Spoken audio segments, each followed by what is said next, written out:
everybody. Mike Philippov here. Welcome to another episode of Guitar Genius Chat. And today we are talking about the topic of rhythm playing and rhythm guitar. And this is unfortunately, one of the most ignored topics of all time for guitar players, which leads to a lot of frustrations, unnecessary frustrations in pretty much all areas of guitar. Everything from, believe it or not, even lead playing, building speed, and things like creativity, songwriting, and even improvising.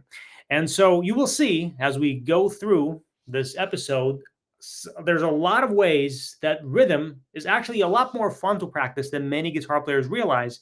And having that realization is what will lead to a lot of breakthroughs and more willingness to practice this topic.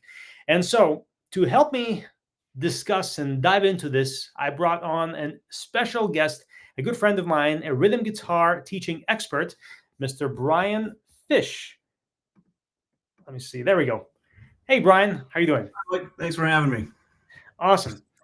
All right, Brian. So I know you've taught rhythm to a lot of guitar players, both online and offline. So I imagine you often have to show ways to make rhythm fun to practice, how to make rhythm fun to practice to players. So I was hoping you could maybe walk me through some of the things, some of the steps you have for doing that. If you've got a list, just fire away. Yeah, I've got a list, but even before we get started on the list, one big thing is just embracing practice as something that's fun. Okay, so many people see it as a chore, and especially, unfortunately, the rhythm aspect of it. If you're just starting into it, just everything you're doing when you're practicing a guitar, it's fun. You're getting to play guitar. What else is there better to do with your day? Okay, so just even if it ends up being frustrating, you're getting better in little increments. So just in your mindset, make sure that you're thinking that you're getting to hold a guitar, you're getting to play it. It has to be fun. And there's so many people I just see, well, we're going to be working on this today, and you get that. What are you upset about? You get to play guitar. So that's just my first thing is just how you're looking at it. It's a fun thing we get to do in our day. So exactly. Good observation. Yes, good point. So just wanted to get that out of the way, just because I know seems like rhythm and ear training tend to be the two that you tend to get the groans most on. Yeah. There's two of the most useful things you could possibly practicing. Okay. And then the first thing is what I like to call rhythm mastery cells. Okay. And that's literally just pick a rhythm. It's just one beat of rhythm. Okay. So let's just say we picked an eighth note and 2/16 notes. All right. So we count it. 1 E and a 2 E and a 3 E and a 4 E and a. Can you consistently count and clap that? I'm also tapping my foot. I want to tap my foot because I want to be the one creating the beat. Okay. You can eventually go ahead and add in a metronome and test yourself to see, am I actually keeping time as good as I think I am? But you want to be creating that rhythm.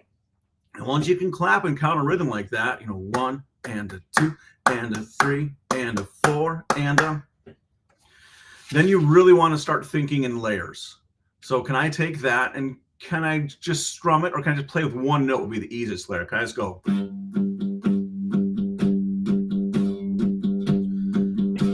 Can I keep that consistent? Okay. And at this point, again, we're only dealing with one tiny rhythm, and we're just trying to get it so we can play it over a length of time. And then we can strum it.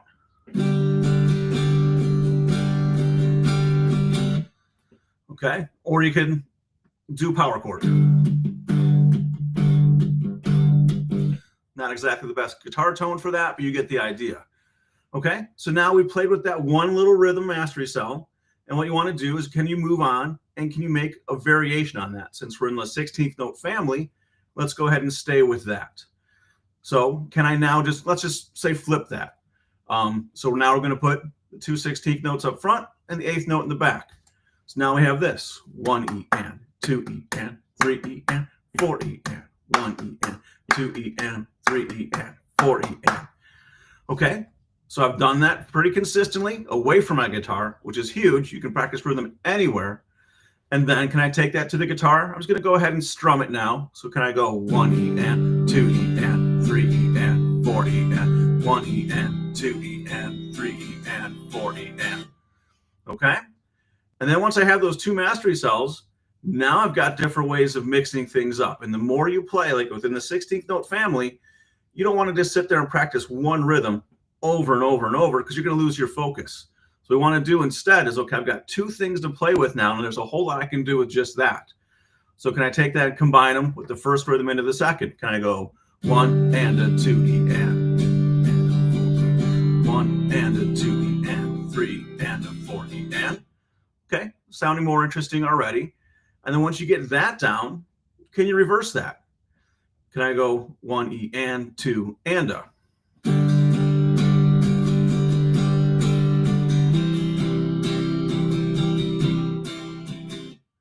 And this will work. Right now I'm thinking strumming, but you could absolutely, if you're working on more scales and lead playing, just do this exact same thing with a sequence or any type of scale exercise you're doing, and just adding rhythm to that instead of playing straight up and down with the same rhythm over and over is going to automatically make it sound more musical. That's just going to make playing your exercises more fun.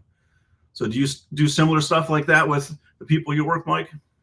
Yes. In fact, what you mentioned about practicing away from the guitar, this is a very underutilized thing. Many people don't even, maybe, I mean, everybody kind of realizes that they can do stuff away from the guitar, but many people don't think of what to do, much less actually do anything beyond maybe study some music theory. But what you were just demonstrating with the rhythm stuff, it's one of the most one of the best times to do it when you are, driving or eating lunch or whatever. You can do this stuff. Also, if you're struggling with songwriting, what Brian just demonstrated, taking a simple 2-chord progression, G and C, open chords, you can get super creative with this, way more than you probably ever thought you realized, by thinking about the rhythm underneath the chords. So all that stuff, if you're a songwriter especially, or if you have limited time to practice, hopefully you're taking notes, because this is huge. Yeah, especially the way from the guitar, that's where I start with every single rhythm. And if you do that, if you just put down the guitar for a little bit and do that clapping and counting thing I did in the very beginning, you're going to internalize that rhythm so much faster than trying to keep track of everything else going on. I mean, because people don't realize they're juggling, okay? They're dealing with the right hand, they're dealing with their fretting hand, or their pick hand, their fretting hand, and then they're adding rhythm on top of that, and possibly even tapping your foot while you're doing that. I recommend tapping your foot, but that's like 4 things you're juggling there. So if you can just, even if you just start off listening to music and you're tapping your foot, 1, 2, 3, 4, it's amazing how many people struggle with just that, okay? And then after that, can you just start doing that same rhythm, another 1 and a 2 and a 3 and a 4, verbalizing it. I would verbalize it first. I'm kind of verbalizing and clapping at the same time. You're just thinking in layers. How can I add difficulty to what I just did? And just not like a huge amount of difficulty, just think what's the next smallest layer I can add to that. And then after that, I said play the either 1 string or 1 chord. That's a great place to start, either with a full strum motion or the tiny wrist motion for the single note. And then from there, we went into changing chords. I could have arpeggiated it. I could have made a lead line out of it, could have made a riff. Just how many different things do you find in the music that you like playing that are really common? And just write 4 or 5 ideas from that one rhythm. 4 or 5 is a good start. You can actually go way more than that, but just to not overwhelm yourself at first, just 4 or 5 different things with the same rhythm, and then switch them around. Okay. And you can even use the same ideas and see how does that affect the sound of it. Do I like that better? And then you may even want to, once you've flipped the 2 ideas, combine those into a much longer 4-measure piece of music and see, do I like the way that sounds? And creativity is really just, it's allowing yourself to say, what if? And not really, so many people get concerned about playing things exactly like the recording. And that's just something I try to steer people away from, just because it depends. I mean, if you're like in the really precise technical metal music, you probably want to play it exactly like the recording, okay? But in most other types, you're given a lot of freedom, and I just call it playing in the style of, where you're going to fool most people into thinking you're playing it just like the recording if you start doing this way. And if you really break it down and analyze what you played compared to the recording, they're completely different. But since you're doing it in the correct style, you're going to make people believe that you're sounding just like the recording. So it's just thinking in layers like that is a great way to just, since we're talking creativity, it's a great way to do that. Yes. And actually, going back to what you said in the very beginning, rhythm and ear training are the two things you said most people don't practice enough of. And I agree. I think one of the reasons for that is because it's either way too easy for some people or way too overwhelming. Many people don't know how to do that layering thing that you just walked through, where you find the right level of difficulty, where something is just hard enough to push you and make you better, but easy enough that it's still manageable. Being able to do that, I think, is one of the keys to making the whole thing fun. So good observation there, Brian. Yeah, and it's a magic spot that you're always just playing with. So if you ever find yourself being just incredibly frustrated, back off on what you're doing, simplify it. Okay. Because the other thing too is, like, with these rhythm mastery cell idea, is that allows you to get through a difficult rhythm one beat at a time, instead of having to digest this entire rhythm, that there might be 4 different variations of a 16th note with some ties and maybe a rest in there. That looks really hard. But if I just start with that one measure and not one measure, but one beat, and get really good with that one beat, and then I get really good at beat 2, and then I work on putting those together. And then again, I personally would then start mixing those up. The more you play with rhythm, the easier it gets. So, it's just making you think through it and see how the relationships between the notes happen. And then I'd go to just beat 3, do the same thing there. And now I've got a whole bunch of stuff to mix up. I can go 1 to 2, 1 to 3. I can go 2 to 1, 2 to 3, and all this little creativity stuff you're doing. But in playing with stuff that way, you're going to end up getting the actual rhythm you want to be playing down much faster than if you just try to plow through all 4 beats at the same time. And that's just for a lot of people, that's just overwhelm. And the last thing you want to do is be overwhelmed and frustrated. So exactly. Really hard, break it down to less than a beat. Just find a way to break it down to a level that is understandable. Yes. And if you don't know how, then get somebody to show you how. Because I know some people probably watching are like, well, how do I do that? Well, that's one of the roles that a good teacher plays for you. They help you find that level of difficulty that's just right for you. Yes. Cool. And then idea number 2, as far as how to play with rhythm, is just anything, start playing with time signatures right away. Okay. So most things that you're going to do, at least in the music I listen to, most of it's in 4/4. If you're into prog rock, there's a lot more variation in that, but just start in 4, because that's where most things are at. And then what does the same thing sound if I play it in 3? What does it sound like if I play it in 6/8? Okay, what does it sound like if I play it in 7/8? And this may sound really hard, but it's not. So one of my favorite things to do is just take a simple chord. I'm just gonna take a B here, sort of in tune B. Okay, and we're just gonna play 1 and 2 and 3 and 4 and 1 and 2 and 3 and 4 and 1 and 2 and 3 and 4 and 1 and 2 and 3 and 4 and.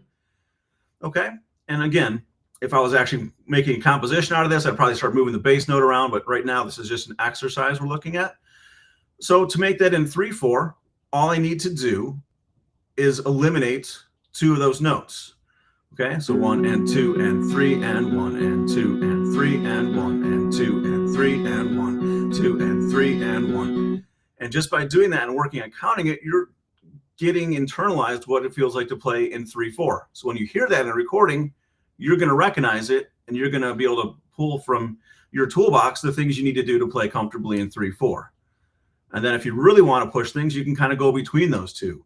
1 and 2 and 3 and 4 and 1 and 2 and 3 and 4 and 1 and 2 and 3 and 1, 2 and 3 and 1 and 2 and 3 and 4 and. Okay. And then if I'm doing 6/8, even though 3/4 and 6/8 have the exact same amount of notes in it, there's a different feel, because in 6/8 you're only really going to accent the 1 and the 4. So you're more like a 1, 2, 3, 4, 5, 6, 1, 2, 3, 4, 5, 6, 4, 5, 6, 1, 2, instead of 1 and 2 and 3 and 1 and 2 and 3 and 1, 2, 3, 4, 5, 6, 1, 2, 3, 4, 5, 6. And again, my fingers over here aren't really doing much at all. Everything's just in my pick hand. I've just decided a pattern. With everything like this too, I don't have something to show you on the screen, but I've written this stuff out so many times on paper. And you can always start on paper, because if you have it on paper, it's much easier to keep track of. You're not having to do this in your head. It's just, I've done this a few hundred times, if not more than that, throughout my lifetime. Okay, and then say we want to go to that 7/8. So really all that 7/8 is telling you is it's the same as 4/4, except for we're just missing 1/8 note, okay? So just count to 7 instead. Now with 7, be careful because it's 7. So you just want to say sev. So 1, 2, 3, 4, 5, 6, 7, 1, 2, 3, 4, 5, 6, 7, 1, 2, 3, 4, 5, 6, 7, 1, 2, 3, 4, 5, 6, 7. And I'm playing in 7/8, which on paper to most people probably looks impressive, but it's really not as hard as you think it is if you start playing with simple ideas like this. And again, once you get each of these done in isolation, then you can just start mixing them up randomly. 1 and 2 and 3 and 4 and 1 and 2, 3 and 4 and 1, 2, 3, 4, 5, 6, 7, 1, 2, 3, 4, 5, 6, 7, 1, 2 and 3 and 1 and 2 and 3 and 1, 2, 3, 4, 5, 6, 1, 2, 3, 4, 5, 6. Okay. And at that point, we're definitely getting into prog rock territory as far as being able to go through all those different feels. And it's even more fun if you know how to like program drum parts and stuff like that. I use something just simple like Guitar Pro, but I know lots of people have recording software and stuff like that and really good DAW drums. So if you start doing that and just start creating, you're going to be pretty amazed at the type of thing you can do with that. So do you have anything to add to that, Mike?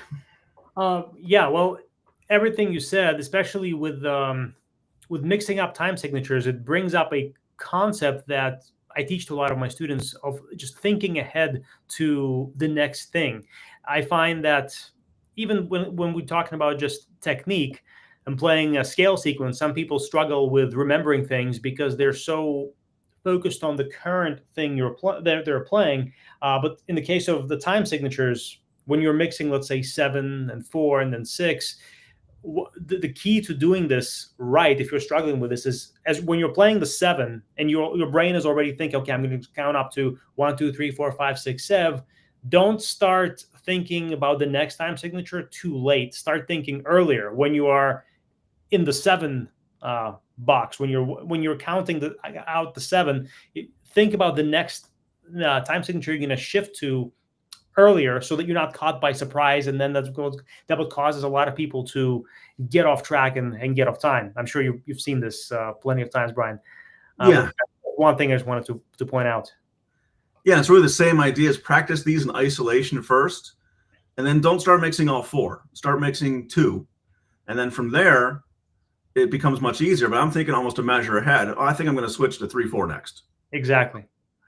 Just so I have that plan. That's not like I'm counting in 3 yet, but I know what I'm going to be doing. So when I get there, it's like, oh, okay, I know how to count that. Yes. But you need to be confident with that in isolation before we get to the mixing part. Yes. And of course, the other thing is, how much more fun is it when you can make a simple chord sound way more fun and way more creative by just adding these simple ideas. I think this one concept cannot be overstated, because I think many people try to do too much with rhythm right away. They try to add all these fancy chords and chord changes and stuff, but the actual rhythm itself kind of sucks. And this what you're teaching here, Brian, is a good way to break out of that. Yeah, I know you teach similar too, as far as you separate the techniques a lot, as far as there's no reason that you can't be practicing what you need to be doing in your fretting hand completely devoid of any rhythm at all. I'm just worried about the motions. Do I have the motions memorized? Exactly. Yes. And then can I go to my pick hand and can I get those motions memorized? And then when I'm away from my guitar, can I go ahead and do I have the rhythm so I know exactly what that rhythm feels like when I'm counting it? Mm-hmm. And if I'm doing all those things in isolation, when I bring it all together, it's going to happen so much faster than trying to even if we're just talking a measure of music, you're trying to tackle like a cool lead line. If you're doing those things in isolation, you're going to learn it much faster than just sitting there and frustrating yourself doing it over and over again, thinking this is going to be the magic time where it happens. It's a matter of just learning how to practice correctly. And again, going back to the beginning, this stuff's fun because you're going to see results by doing this. And it makes playing a lot more fun when you start breaking things down into really tiny pieces like this. You're actually going to play things that are way more impressive sooner than you think. Totally. Awesome. So what's next? We were talking odd time signatures, so it doesn't even have to be odd time signatures, but I was counting more traditionally with the 1 and 2 and 3 ends and things like that. You can also just think in accent patterns, and this is another great way. It's going to work in standard time, 4/4, or it's a great way to introduce yourself to different things in odd time signatures as well. And most things are 2s and 3s. I mean, we can expand that. 2s, you put 2 of them together, it can become 4. You put a 2 and a 3 together, it can become an accent of 5 if we need that. For most things, we're thinking in 2s and 3s. And occasionally a 1 will sneak in there, but 1s tend to be hard.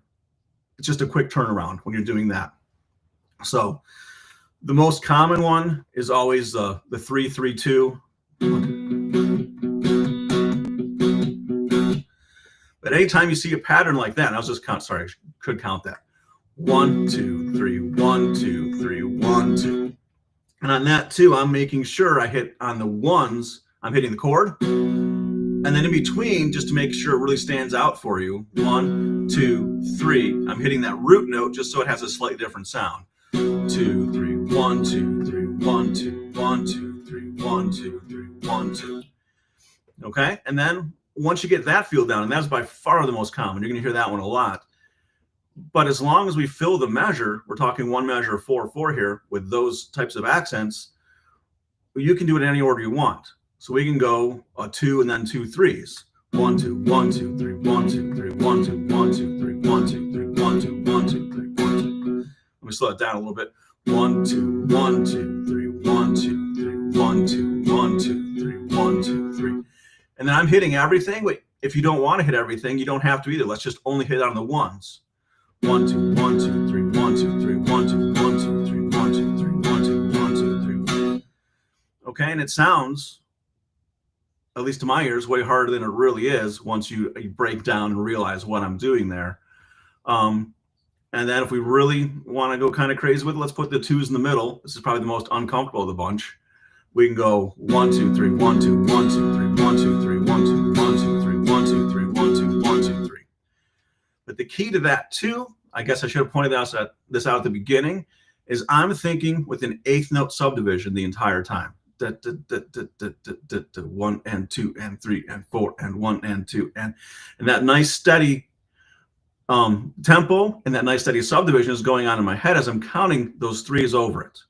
Okay, so that's the key to doing stuff like this. Is if we're going to conduct now, where this is 1 and 2 and 3 and 4 and 1, 2, 3, 1, 2, 1, 2, 3, 1, 2, 3.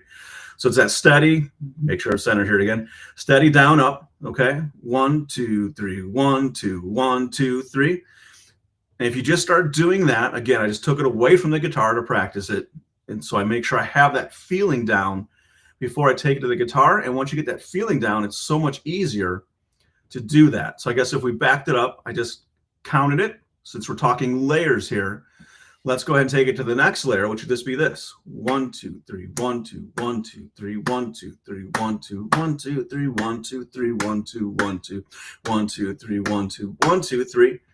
Okay, now I've made sure I can feel it, practicing like a drummer. Don't need a drum set, just need your hands. Or in an office space, if you're practicing, during your work time, just 1, 2, 3, 1, 2, 1, 2, 3, 1, 2, 3, 1, 2, 1, 2, 3. Still counts. You're still feeling it. You're making it physical. And then at that point, go ahead and take it to the guitar. I did it with one chord. Once you get it with one chord or one note, then you can start adding things to it to add interest. So there's just so many things you can do with starting with thinking with rhythm first, and then just building out from there. And then we can also expand that and go beyond a measure. We can go as long as we want with this. So again, real common ones here will be putting 3 3s and then 2 2s. Okay, so that would just be 1 2 3, Turn the volume. 1, 2, 3, 1, 2, 3, 1, 2, 3, 1, 2, 3, 1, 2, 1, 2, 1, 2, 3, 1, 2, 3, 1, 2. Now just the accents. 1, 2.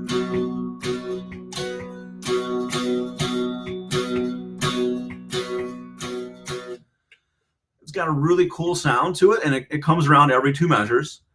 And then bands who tend to really think rhythmically will take that idea and just make it so the pattern doesn't repeat for a long time.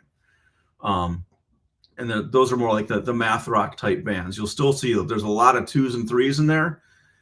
It's just they tend to think things through to the point where it's stretched out and it might not repeat, till measure 10, where the pattern actually repeats itself. But that same basic idea behind just thinking in 2s and 3s gets you quite far. So, any thoughts on that, Mike?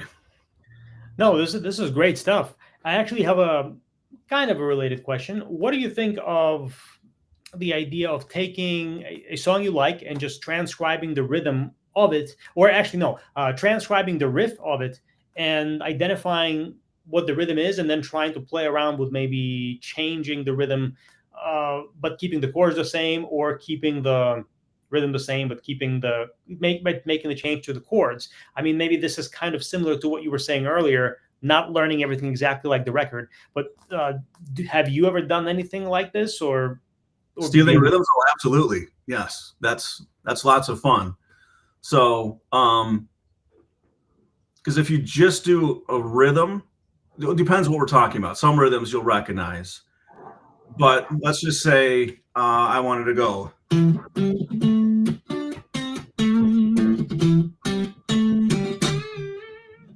Any idea what song that was? Sounds like Smoke on the Water. Yeah. It's a recognizable rhythm, but if I did that in the middle of a solo, would you have any idea that I was thinking of Smoke on the Water?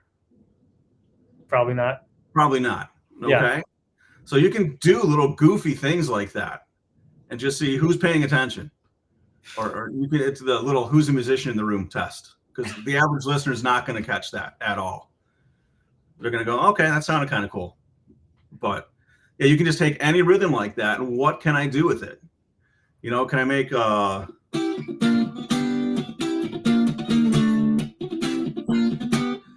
little funk piece? Okay, we're getting pretty far away from the original idea. And if I have a completely different drum groove behind that, I can probably get away with that and use it in my song and have no one really know what's going on. In fact, throughout my entire course, there's honestly little Easter eggs like that. I know what they are, but it was just entertaining for me to see, can I either take this riff and apply this different rhythm to it, or can I take this chord progression that everyone should know and just I'm using it in a way that you're not expecting it. And I'm guessing most people have no idea that they're practicing a really famous song, at least the outline of a really famous song in parts of my course. So nice. Yeah. So that's a simple way that you, when I say you, I mean the people watching and listening to this, can apply more of the things that Brian is teaching. If some of it is a little bit too advanced for you, you can remember all the songs that you like. One of the reasons you like them is because the rhythm is cool. It's not necessarily the notes or the chords that the guitar player is playing. So try stealing some of the rhythms and doing some of the adjustments to them that Brian is talking about. And I think you'll have, endless hours of fun waiting for you. Yeah. So just off the top of my head, I just thought of another song that's super famous, but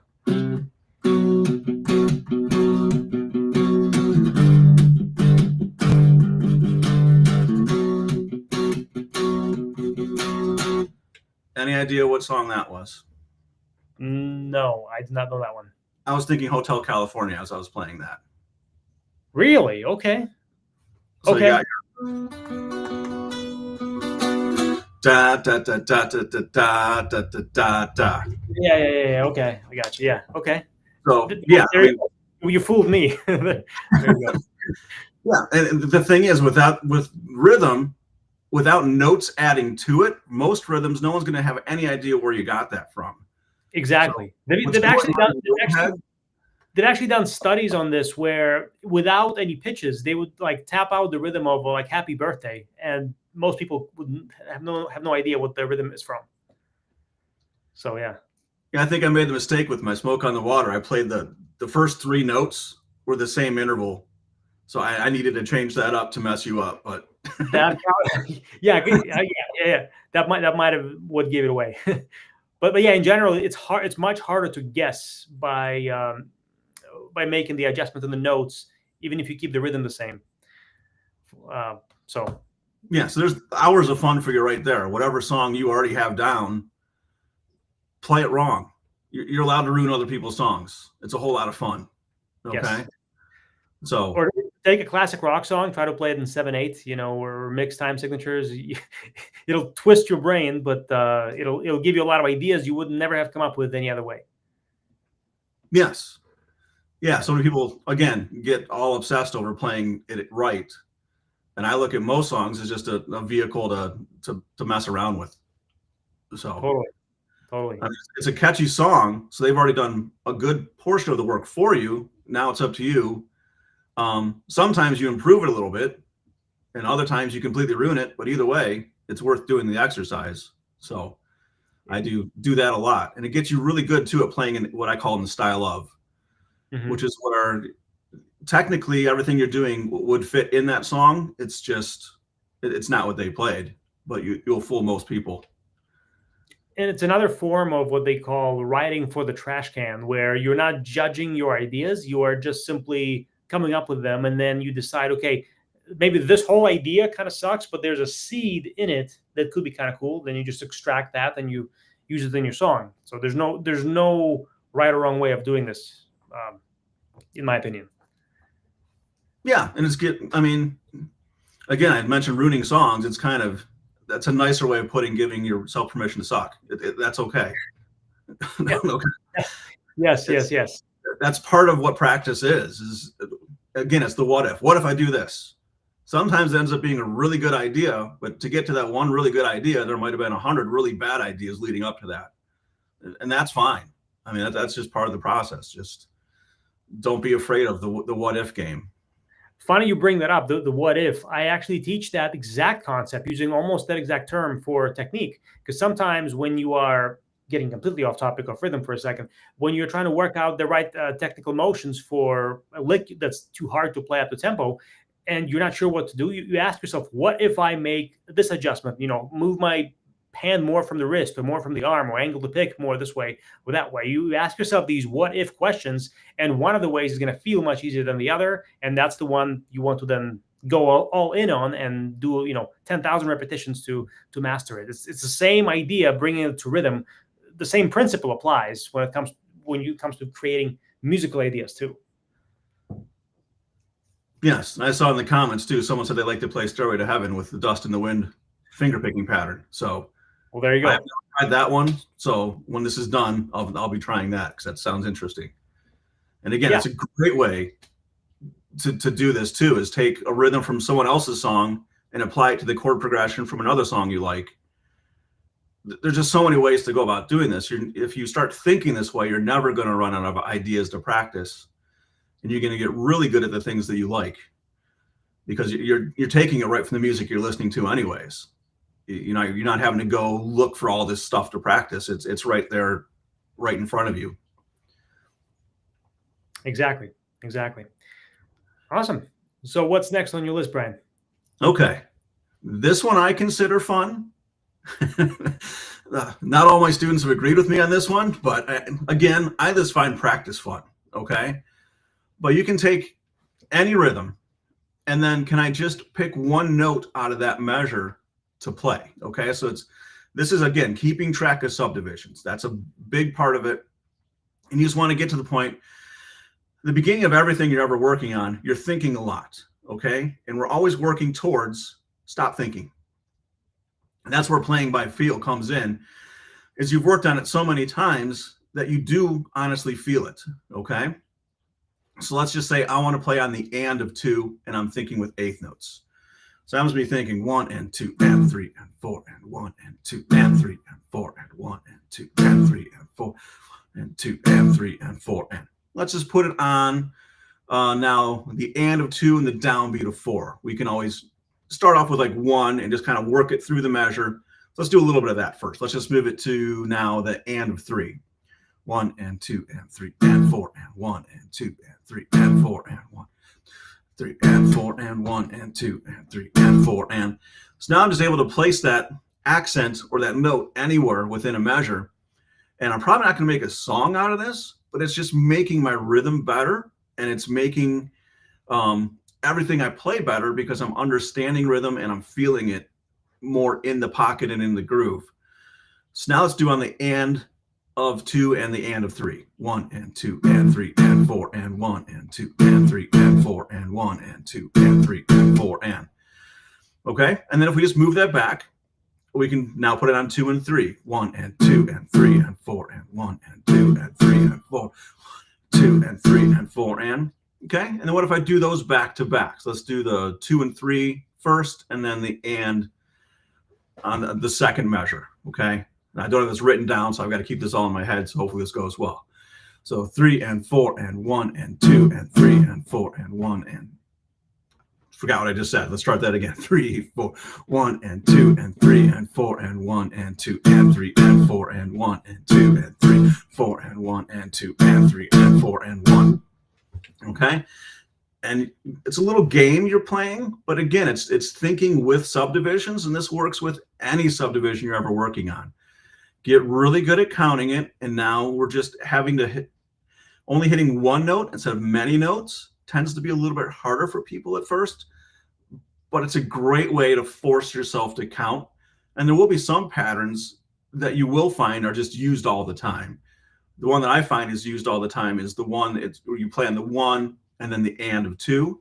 And if we're just thinking like in a bluesy context, it's 3, 4, 1 and 2 and 3 and 4 and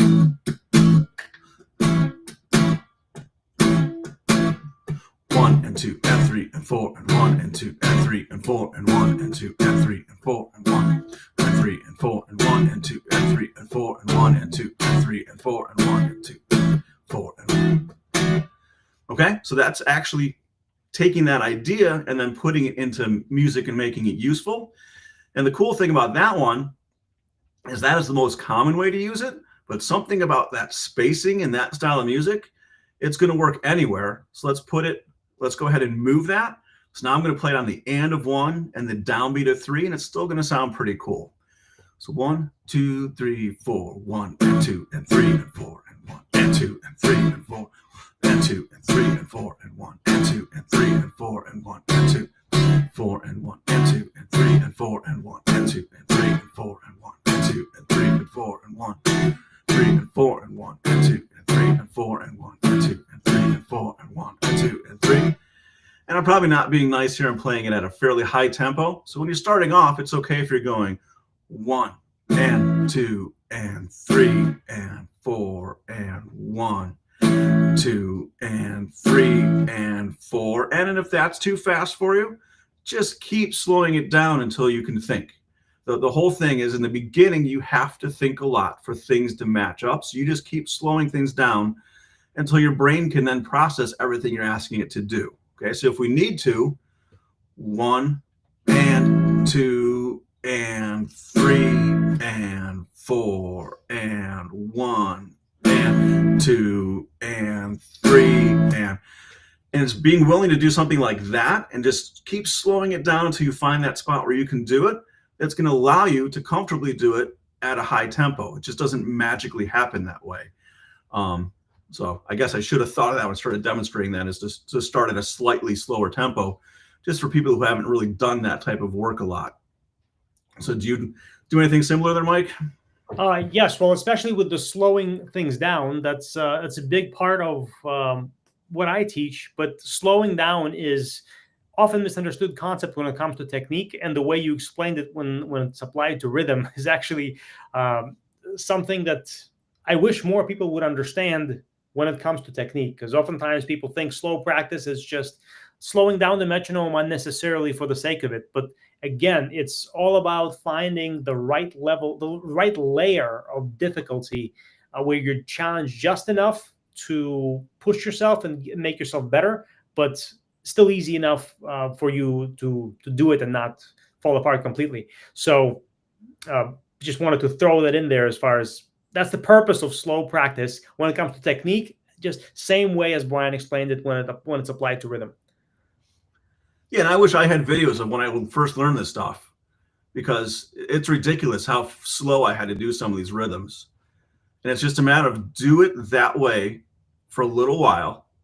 And all of a sudden you realize, wait, I'm not thinking so much about this anymore. I'm just starting to feel it. Yeah. Yeah. And then speed That's just starts to happen at that point. Yes. It just happens after you've done all the thinking and taught your brain what to tell your hands to do, because your brain needs time to process everything. It's like, filling up a sink with a thimble. It takes a lot of repetitions to get it just right, but then when you get it right, it just clicks.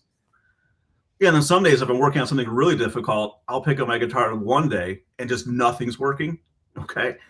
And on those days, just work on something else. Don't frustrate yourself and try to push through. At least that's been my experience. Because it's a good chance your brain's processing that. And if you just wait a day or two and come back to it, it's better, just because you're in the back of your mind, your brain's working through what it's supposed to be doing. And I've just found that many times where some days you pick up the guitar and you feel like, I've never played this instrument before, at least this particular rhythm I'm trying to work on. And on those days, it's okay, let's just find something else to work on today. I'll come back to it tomorrow. So yeah, just a little practice hint there too. Yeah, this is an important point, because I have some students who think that practicing is supposed to be like a computer where you install a program and then it just works, every time you boot it up, hopefully. But it's not like that, because we are for all kinds of reasons, the skill you're working on can come to you easier one day than it can come the next, and it's okay. So just wanted to emphasize what you just said, Brian. Yeah, I mean, we're humans. And even if you're, something's happening in life and you're slightly distracted, you're not able to put your full mental focus on what's going on. It's okay to just every now and then just play for fun that day, and then you have your practice plan, just get right back to it the next day. So hopefully you're planning your practice time, because you'll get more out of it that way instead of swinging it too. But yes, we're getting off subject now. And plan the practicing away from the guitar. Going back to what you said in the beginning, when we talked about that a little bit. One of the ways people miss opportunities to practice away from the guitar is they don't plan that time same way as you would plan your actual hands-on practice time. And when you're planning out the practicing away from the guitar, you can do a lot of this rhythm stuff that we're talking about here. So another tip for you there. Yeah, and there's so much time you just waste either commuting. Now, if you're driving, be careful. Don't do what I do. I actually do practice it while driving. I'm not going to recommend that for insurance purposes, but if you're, especially public transportation, there's probably, half hour for some people who are that's wasted practice time.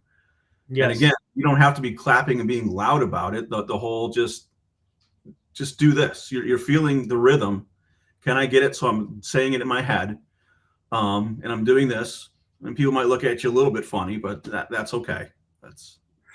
You're getting better, and you can get a whole lot of extra practice time. And the more you're willing to tap your foot and clap and count and do all these little things away from the guitar, when you finally get to the guitar, it's just going to be so much easier because you put in that work ahead of time. And it's just going to compound really, really fast, and you're going to get so much more out of playing.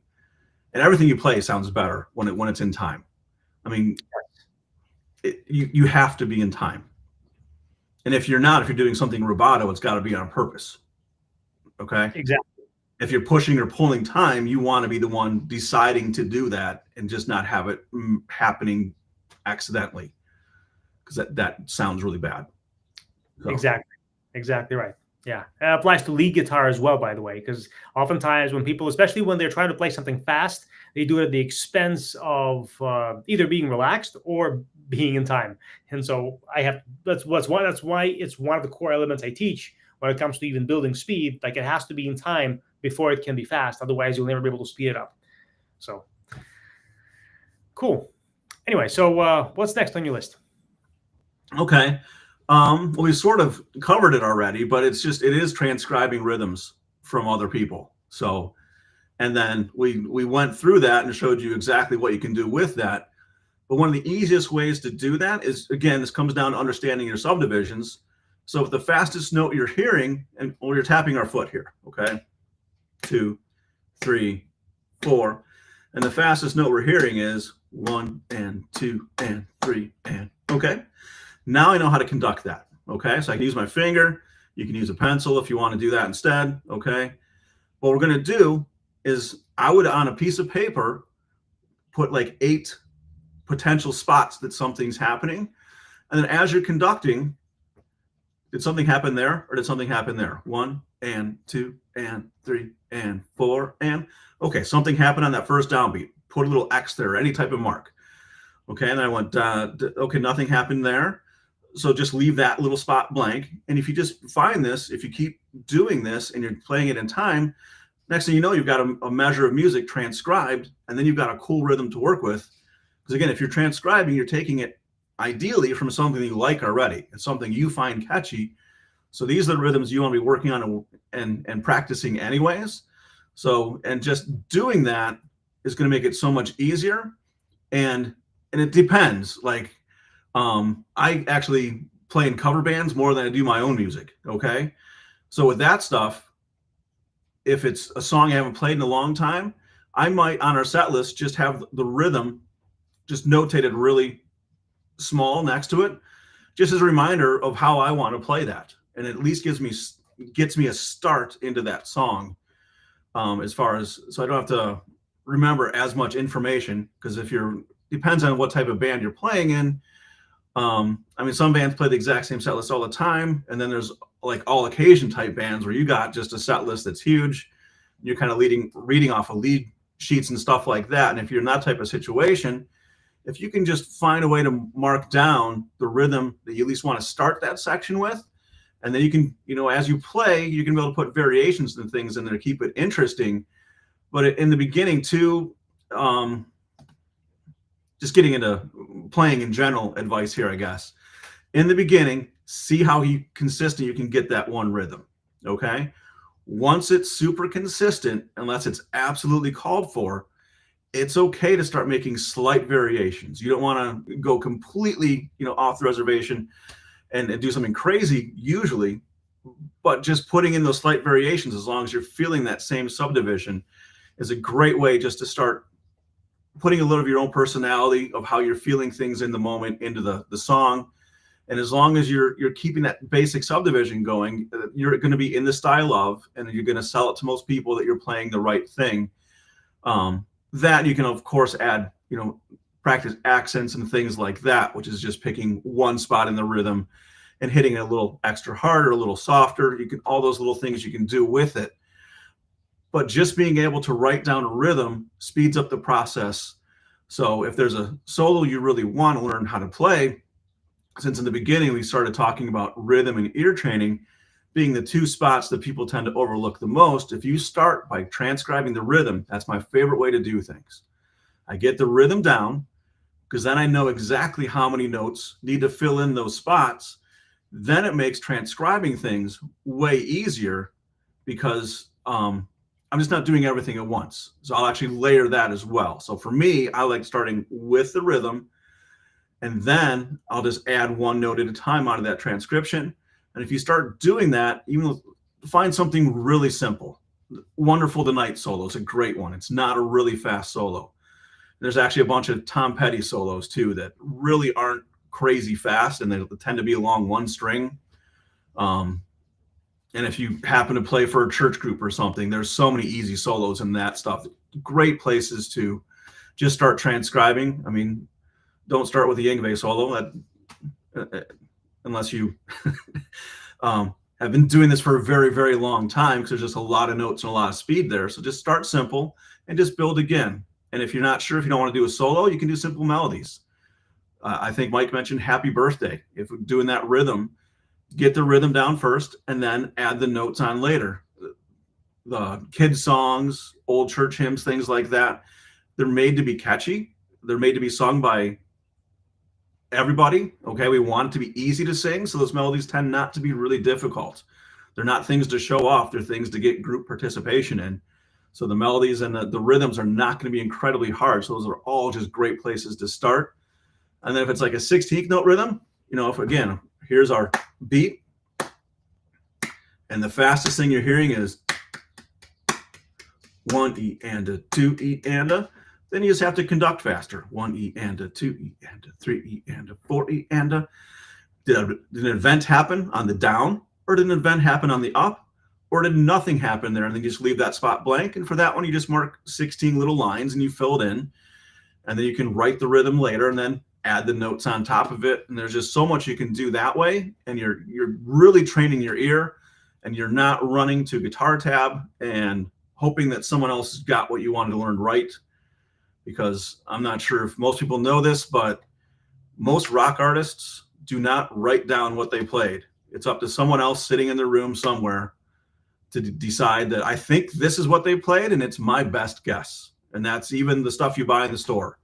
It's someone's best guess. So it does not mean it's right just because you paid X amount of dollars for either a book. I still like books.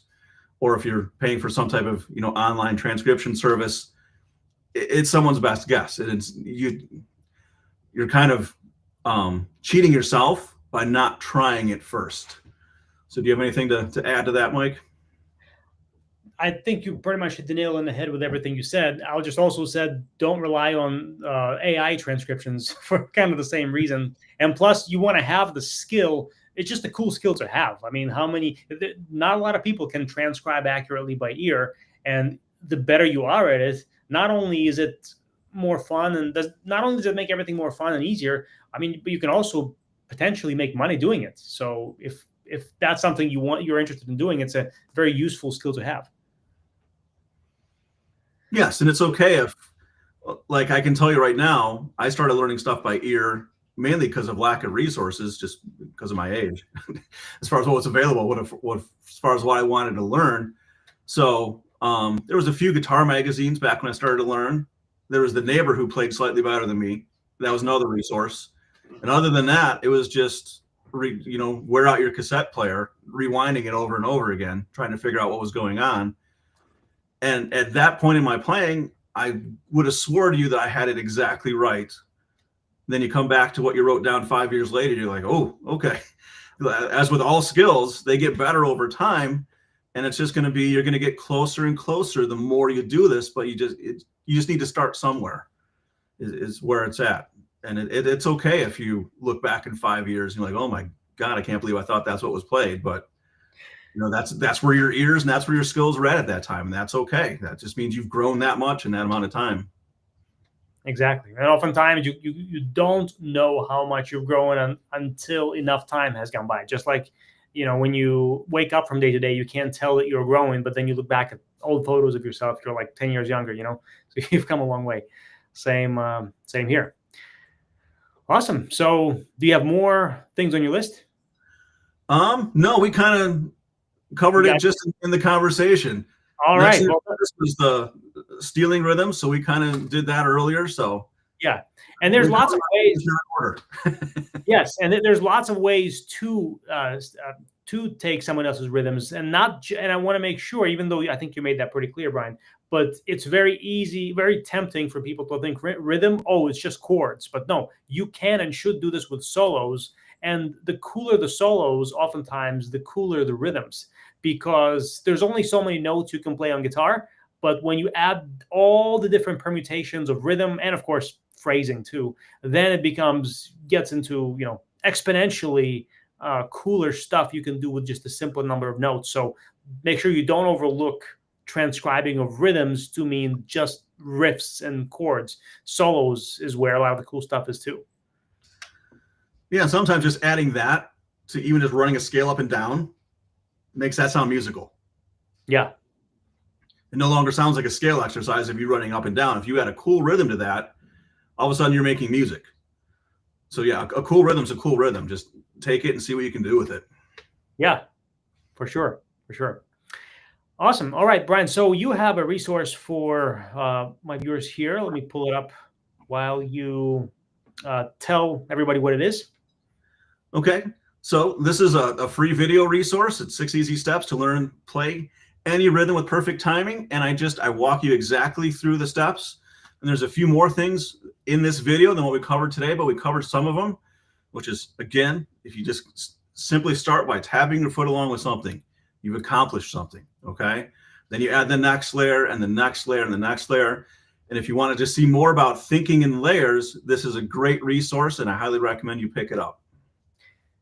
All right. And the link to that is going to be in the description of this video, even though it's on the screen as well. And I also have something for you guys, which is my video masterclass on how to build guitar speed without doing a lot of slow practice. Or if you've already done a bunch of slow practice and it hasn't worked as much as people have promised that it would, this video masterclass shows why. It shows you a different way to build speed that doesn't take a lot of time, doesn't take a lot of effort. And if you just simply do what I teach in this masterclass, you will be pretty pleasantly surprised by the results. And it's totally free, as I believe Brian's video is free as well. So check that stuff out and enjoy. Okay, so Brian, thank you so much for coming on today and sharing a lot of cool ways for my viewers here for how to make rhythm practicing fun. And everybody, watch this multiple times, take notes, and most importantly, put this into action. And then you will see that practicing rhythm is not anywhere near as difficult or overwhelming or boring as you thought. It's actually quite easy and quite fun when you approach it the right way. All right, so take care, everybody, and we'll see you next time. Thanks. Talk soon.